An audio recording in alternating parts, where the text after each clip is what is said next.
பாருடா அங்க தொட்டு இங்க தொட்டு கடைசியில சூப்பர் ஸ்டார் படமா வேற லெவல் போங்க. அப்போ அனிருத்துடைய இடத்தை சாய் அபியங்கர் பிடிச்சிட்டாரா அப்படிங்கிற மாதிரி பல கேள்விகள்லாம் வந்துகிட்டு இருக்கு. எதுக்காக அப்படி சொல்றாங்க, எந்த படத்துக்கு சொல்றாங்க பாத்துருவோமா?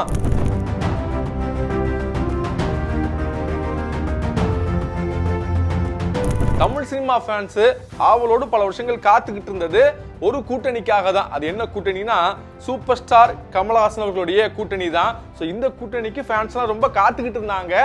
அந்த கூட்டணியில ரெண்டு பேரும் சேர்ந்து நடிக்கக்கூடிய படம் இது இல்லைனா கூட அது கடைசியாக நடக்க போகுது அப்படின்னு சொல்லிக்கிட்டு இருக்கிறாங்க. அந்த வகையில் தலைவர் 173 படத்தை சூப்பர் ஸ்டார் நடிக்க கமலஹாசன் அவர்கள் தான் தயாரிக்கிறாரு.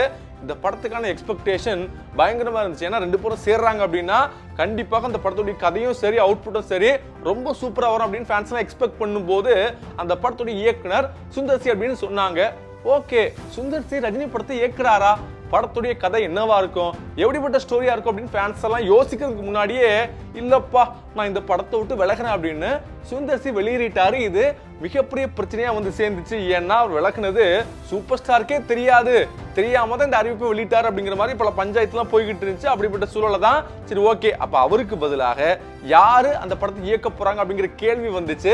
அதுக்கான கேள்விக்கு பதிலாக ராம்குமார் பாலகிருஷ்ணன், அதாவது பார்க்கிங் படத்தை எடுத்தார் இல்லையா, சோ அவர் இயக்க போறாரு தெரிஞ்சோன்னே ஃபேன்ஸ்க்கு ஒரு பயங்கரமான ஹாப்பி தான். ஓகேப்பா இவர் நேஷனல் அவார்டு வின்னர். ஸோ இவருடைய படத்துடைய கதை பார்த்தீங்கன்னா தரமா இருக்கும். ஸோ நல்ல காம்போ அப்படின்னு ரொம்ப ஆசையா இருக்கும் போது தான் இன்னொரு தகவல் வந்திருக்கு. என்ன அப்படின்னா இந்த படத்துடைய மியூசிக் டைரக்டர் யார் அப்படிங்கிற கேள்வி எழும்பி இருக்கு.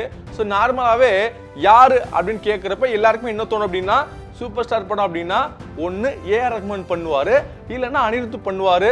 ஸோ இவங்க ரெண்டு பேர்ல தான் யாராச்சும் பண்ண போறாங்க அப்படின்னு எதிர்பார்க்கும் போது அது இல்லை அப்படிங்கிற மாதிரி தகவல்லாம் வந்திருக்கு. ஸோ நம்ம கடைசி 5 படத்தை எடுத்து பார்க்குறப்ப ஜெயிலர் இருந்து ஸ்டார்ட் பண்ணீங்கன்னா ஜெயிலர் அனிருத் பண்ணாரு, லால்சலாம் பார்த்தீங்கன்னா ரஹ்மான் சார் பண்ணாப்ல, வேட்டையன், கூலி, அடுத்ததா வரப்போற ஜெயிலர் 2 வரைக்கும் அனிருத் வரிசையா பண்ணிட்டாரு.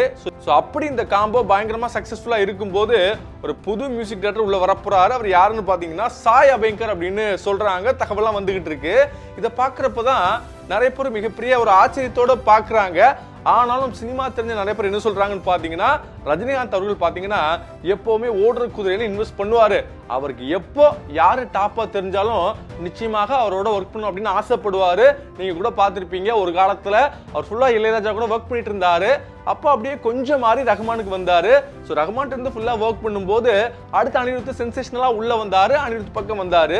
ஸோ இப்போ அபியங்கர் வந்திருக்கிறாரு, அவருக்கு ஒரு வாய்ப்பை கொடுப்பாரு, ஹிட் ஆச்சு அப்படின்னா மீண்டும் ஒர்க் பண்ணுவார் அப்படின்னு நிறைய பேர் அது பாசிட்டிவா தான் சொல்றாங்க. சினிமாவை பொறுத்த வரைக்கும் எமோஷன்ஸை தாண்டி யாரு கரெக்டா கால்குலேட் பண்ணி ஒரு சூப்பரான பொருத்தத்தோட ஒரு படம் பண்றாங்களோ அவங்க தான் சினிமால ஜெயித்திருக்கிறாங்க. அதற்கு முக்கியமான காரணம் சூப்பர் ஸ்டாராவும் இருந்திருக்கிறாரு. பல இடங்கள்ல பயங்கரமா திங்க் பண்ணி பல காம்போல படம் பண்ணி இப்போ ஒரு சூப்பர் ஸ்டாரா இருக்கிறாரு.